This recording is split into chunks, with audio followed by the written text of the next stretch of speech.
Mama. Ya, ayo.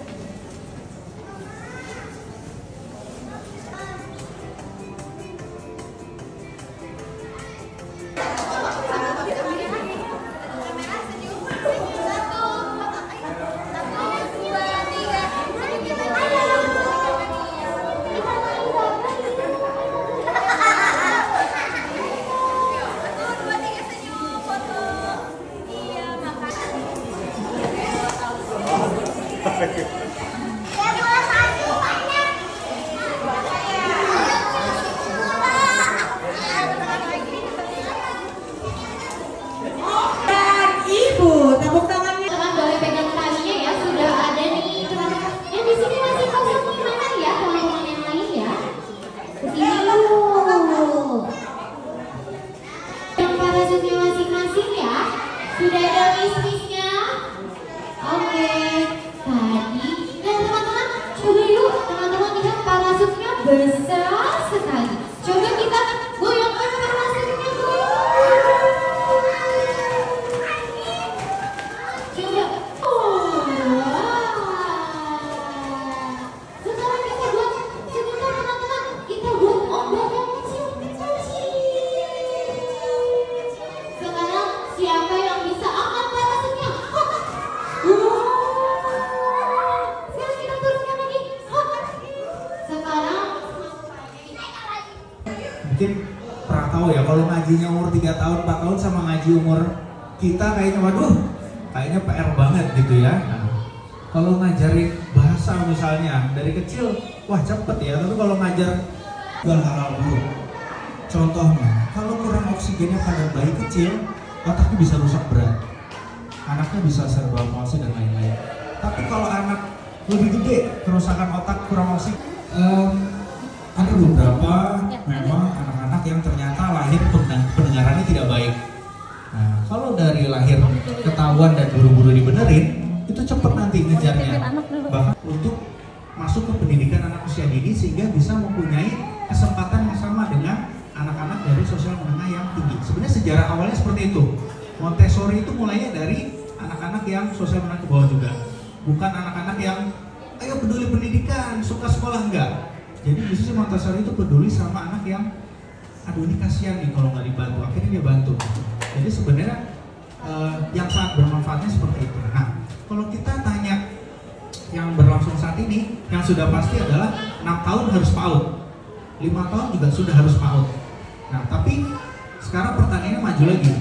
Kalau 5 tahun oke, gimana kalau 4 tahun? Apakah lebih baik gitu ya? Atau apakah 3 tahun lebih baik? Nah, kalau di luar negeri, prinsipnya tampaknya ternyata 4 tahun itu waktu yang setidaknya harus masuk PAUD gitu ya. Tapi ada catatannya, PAUD-nya seperti apa? Hati-hati nih, zaman sekarang masih ada PAUD, datang terus ya udah gurunya masih yang ini 1, ini 2. Nah, didaktik itu artinya gurunya belum paham dan PAUD tersebut belum paham cara belajar anak. Karena cara belajarnya masih harus berpusat di anak, bukan guru yang mendikte sepanjang jam. Nah, kalau misalnya kita masukin PAUD-nya ke PAUD yang memahami hal tersebut, insya Allah malah baik, Bu. Karena dia belajar apa? Dia belajar adanya nih peer social skill. Peer social skill itu kemampuan dia bersosialisasi dengan orang lain. Kita lihat puncaknya di usia berapa? 2 tahun lebih. Jadi setidaknya 2 tahun ke atas sebenarnya boleh-boleh aja dimasukin ke kelas-kelas atau PAUD yang sudah memahami hal tersebut. Ya ada catatannya. Nah, tapi di satu sisi tolong Ibu ingat, kalau ada masalah yang belum selesai pada perkembangan anaknya, jangan buru-buru masukin PAUD. Yang paling sering miskonsepsi adalah, saya belum bisa ngomong nih gitu ya, masukin PAUD aja. Nanti bisa tuh dia ngomong pelan-pelan ya. Saran saya adalah selesaikan dulu dan cari tahu kenapa anaknya nggak bisa ngomong. Karena ketika dia udah dijorokin, ternyata masalahnya bukan kurang stimulasi ya. Kalau cuma kurang stimulasi ya udah nanti bisa ngomong. Tapi kalau ternyata ada masalah lain, ternyata fokusnya belum baik, ternyata dia hiperaktif, ternyata dia ada autisme, itu malah anaknya akan jadi stres, Bu, dimasukin ke lingkungan yang anak-anak lain udah bisa ngomong, tapi dia sendiri nggak bisa ngomong. Jadi tolong kita lihat lagi ada waktu yang berperan di sini. Jadi kalau anaknya masih ada masalah perkembangan yang belum selesai, selesaikan dulu. kasih waktunya ke dokter sama ke terapis kalau memang butuh terapis.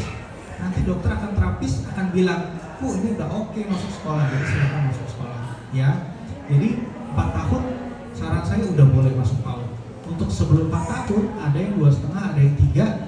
Ibu lihat kesiapan anaknya dan ibu lihat kesiapan sekolahnya. Hati-hati masukin ke sekolah yang, saya dapat pasien yang 2,5 tahun udah dimasukin sekolah yang ngapal, gitu ya. Wah ngapal, entah ada huruf, entah ada ngaji gitu. Tapi bener-bener pagi sampai sore datang nyanyi-nyanyi gitu ya. Terus setoran doa gitu di 2,5 tahun, anaknya bengong-bengong aja gitu. Ya, jadi balik lagi harus lihat kapasitas anaknya seperti apa. Gitu. Jadi lihat 2,5 tahun, ada anak yang 2,5 saya lihat udah siap masuk ke sekolah. Karena masalah perkembangan di rumahnya udah selesai.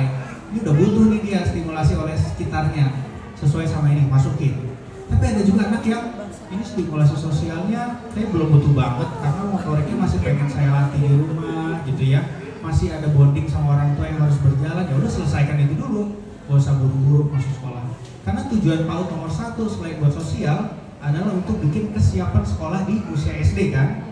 Kesiapan sekolah itu bukan bisa baca tulis, tapi justru bisa fokus dan dengerin gurunya kalau ngomong gitu. Jadi salah satu tujuan PAUD sebenarnya untuk bisa anak regulasi diri.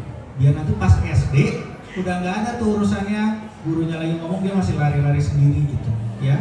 Jadi di satu sisi PAUD ada gunanya, setidaknya 4 tahun saya setuju untuk dimasukkan ke PAUD.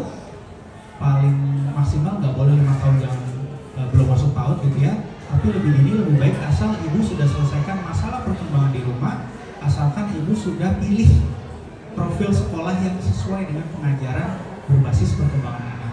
Karena banyak yang ya udah datang, ya udah tahu sendiri lah gitu ya. Nah, mungkin itu soalnya bisa bantu ya.